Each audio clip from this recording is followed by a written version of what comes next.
औज़ुबिल्लाहि मिनश्शैतानिर्रजीम बिस्मिल्लाहिर्रहमानिर्रहीम। मुअज़्ज़िज़ नाज़रीन, अस्सलामु अलैकुम वरहमतुल्लाहि वबरकातुहू।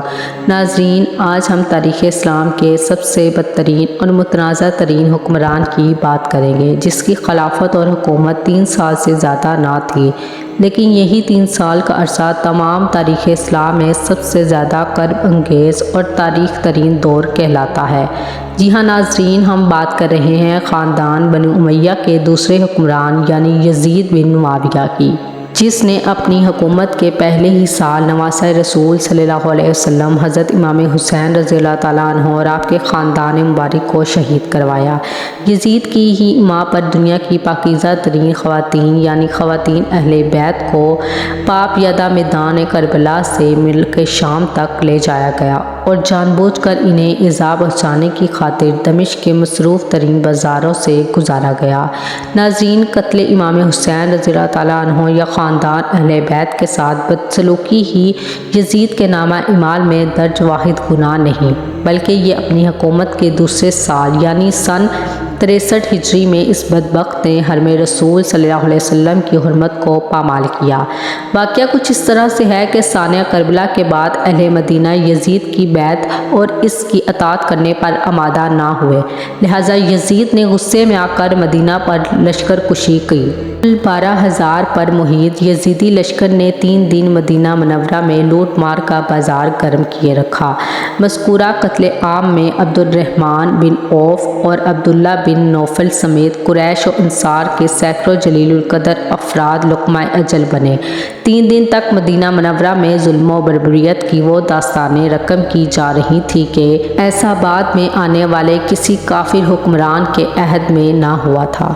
हज़ारों की तादाद में मदीना की ख़वातीन की अस्मत दरी की गई, जिसके नतीजे में 1000 से ज़ायद मुसलमान औरतें हामला हुईं। मदीना नबवी सल्लल्लाहु अलैहि वसल्लम पर होने वाला तारीख़ का ये बदतरीन हमला वाक़या हुर्रा कहलाता है, जो यज़ीदी अहद का एक बड़ा और शर्मनाक अलमिया था। तारीख़ के औराक इस रसवाई से भरे पड़े हैं, कोई भी मौरख़ ऐसा नहीं जिसने इसे बयान ना किया हो। मदीना के वो रास्ते जहाँ हुज़ूर अकरम सल्लल्लाहु अलैहि वसल्लम के मुबारक कदम पड़ा करते थे, वहाँ खून की फरावानी इस कदर ज़्यादा थी कि कदम रखने की भी जगह ना थी। यज़ीदी अफवाज ने सैकड़ों सहाबा कराम यहाँ तक कि मुजाहिदीन बदर को भी इंतहाई बेदर्दी से कत्ल कर दिया। नाज़रीन, यज़ीद ने इतनी सफाकियत पर भी बस ना की थी, बल्कि इसने अपनी हुकूमत के तीसरे साल यानी 64 हिजरी मक्का मुकर्रमा में अपनी फ़ौजें दाखिल कर दी और यहाँ भी वाक़या हुर्रा की तारीख़ दोहराई गई। हुआ कुछ इस तरह कि अहले मदीना की मानद मक्का वालों ने भी अब्दुल्ला बिन ज़ुबैर की क़यादत में यज़ीद की बैत करने से इनकार कर दिया, जिसके जवाब में यज़ीद ने शामी लश्कर को खाना काबा के इतराफ़ की पहाड़ियों में तैनात किया, जबकि मंजनीकों और दीगर जंगी आलात के ज़रिए पत्थर और आग के गोले काबे पर फेंके गए, जिसकी वजह से मस्जिद हराम वीरान हो गई। खाना काबा का गिलाफ, इसके अंदर और बाहर की लकड़ियाँ जलकर राख हो गईं। ताहम यहाँ मदीना जैसी कत्ल व गारत देखने में ना आई, क्योंकि ये हमला अभी दरमियान में ही था कि यज़ीद की ज़िंदगी की दौर और इसके गुनाहों की मोहलत ख़त्म हो गई। नाज़रीन, ये तो थी यज़ीद की कुछ सियासी गुनाह कि जिनका खमियाजा उम्मत मुसलमा आज तक भुगत रही है, लेकिन अब जिस गुनाह का जिक्र हम आपके सामने करने जा रहे हैं, यज़ीद के दीगर गुनाहों की तरह अक्सर बयान नहीं किया जाता है, बल्कि ज़्यादातर लोगों को तो इसके बारे में मालूम ही नहीं है। नाज़रीन, सबसे बढ़कर यज़ीद की बदबख्ती ये है कि यज़ीद ने अपनी ताकत और इक़्तिदार के नशे में चूर होकर हज़रत अम्मा आयशा रज़ियल्लाहु ताला अन्हा को पैगाम निकाह भिजवाया था, वो भी इस वक्त जब हज़रत आयशा रज़ियल्लाहु ताला अन्हा की उम्र 60 बरस के करीब थी। रसूलुल्लाह सल्लल्लाहु अलैहि वसल्लम की तमाम अज़वाज को अज़वाजे मुतहरात कहा जाता है। कुरान पाक ने इन्हें उम्महातुल मोमिनीन यानी अहले ईमान की माएँ कहकर मुखातिब किया है।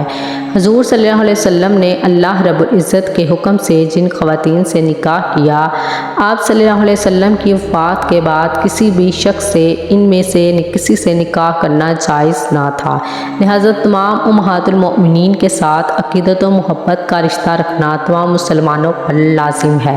लेकिन यज़ीद अपनी मुल्हिदाना मिजाज के बायस इस कुफ्रिया اقدام سے بھی باز نہ رہا۔ اس وقت کے اکابرین اسلام نے یزید کو قرآنی آیات دکھا کر اس پر بڑی لعنت و ملامت کی، یہاں تک کہ حضرت امیر معاویہ کو آگے بڑھ کر اس کے خلاف ہونے والے شورشوں کو روکنا پڑا۔